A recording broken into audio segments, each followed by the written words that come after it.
Ambassador James Mitchell stood before the Galactic Council. His simple black suit a stark contrast to the elaborate bioluminescent robes, crystalline armor, and energy fields worn by the other representatives. The Altarian delegate's feathers rippled with what James had learned was amusement. The humans send us this? Ambassador Crextheta of the Dominion gestured with 3 of her 6 arms. No psionic amplifiers? No defensive carapace? Not even basic gravitational manipulators. The translator conveyed her clicking laughter perfectly. How did your species even achieve spaceflight? By accident. The council chamber filled with various forms of laughter. Harmonics from the Zelanti, subsonic rumbles from the Gorvax, bioluminescent flashing from the Quillari. James waited patiently, hands clasped behind his back, a slight smile on his face that none of them could read. We applied, James said simply once the noise died down. 3 times, actually.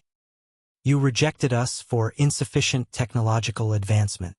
And yet here you are, Crextheta sneered, begging for membership once again.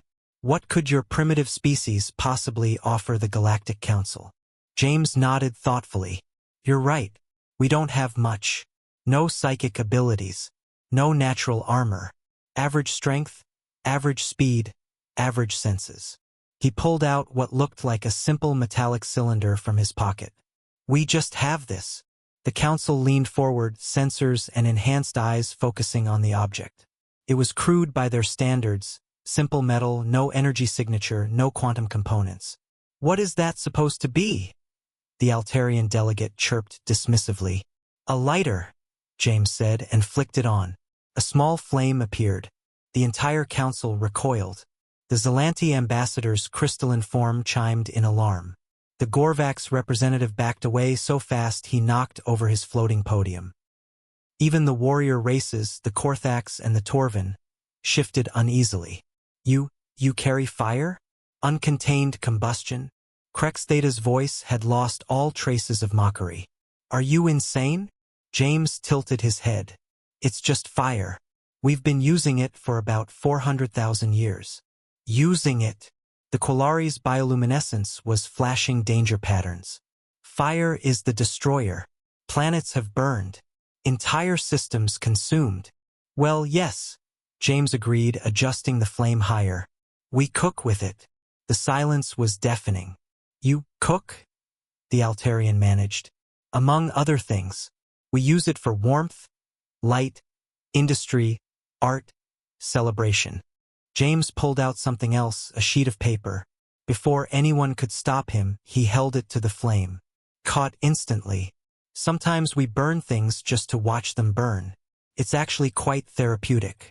3 delegates activated emergency shields. 2 called for security.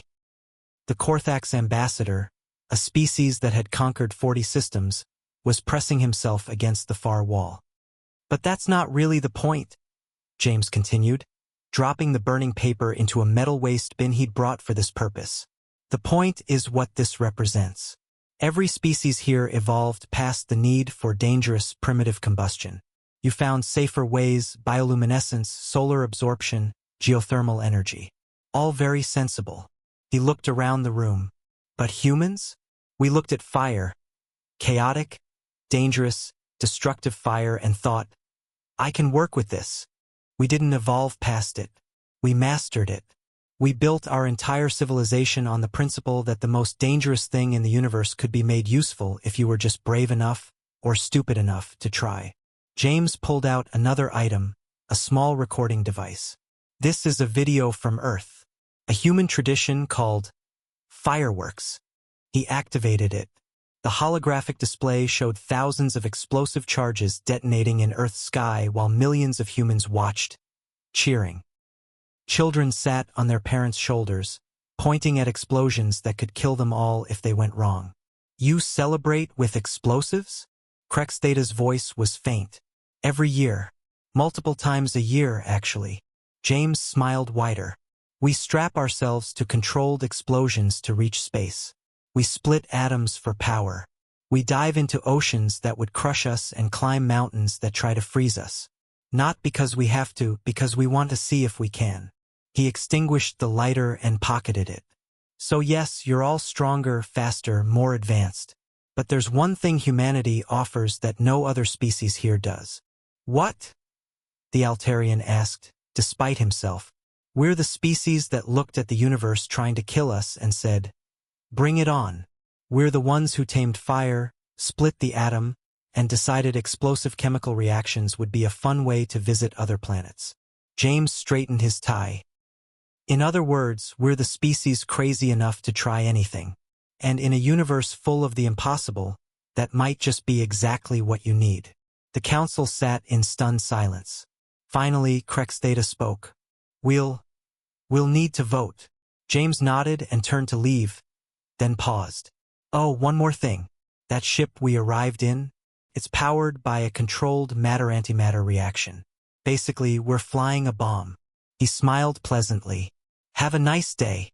The vote was unanimous. Humanity was admitted immediately. Better to have them as allies than enemies, the council agreed. Any species insane enough to weaponize the fundamental forces of the universe for transportation was not one you wanted angry at you.